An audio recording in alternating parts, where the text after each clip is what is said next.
napigilan ng aktres na si Jolia Barreto ang magsalita hinggil kung saan sa hindi mamatay-matay na issue na hiwalay na sila ng kapamilya actor na si Gerald Anderson.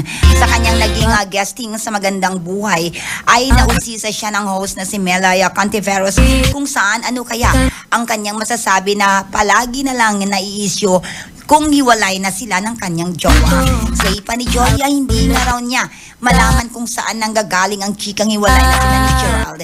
Bukod pa rito, parang every month na lang raw ay may ganitong chika. Anya kaya compliment ay dahil nakagawa sila ng private bubble nila ni Gerald. Hindi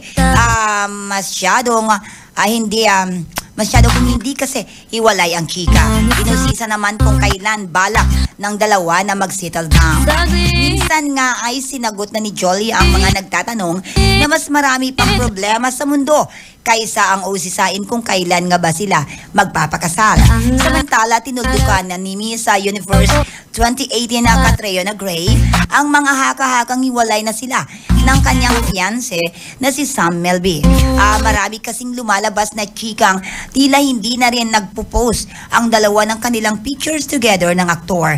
May ilan rin kasi nga makapansin na hindi raw suot ni Catriona ang kanyang engagement ring. Kaya naman nag-alala ang mga netizens kung tuloy pa rin ba ang kasal nilang dalawa.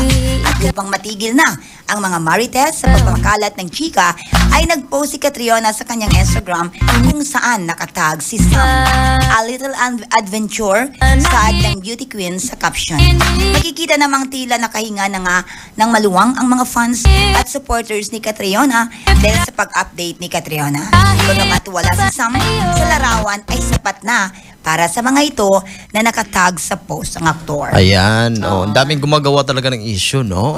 Kahit hindi naman na naghiwalay. Yes. Kayo ha. Pero minsan ka rin nagkakatotoo yung mga spekulasyon. Mga haka-haka. Diba?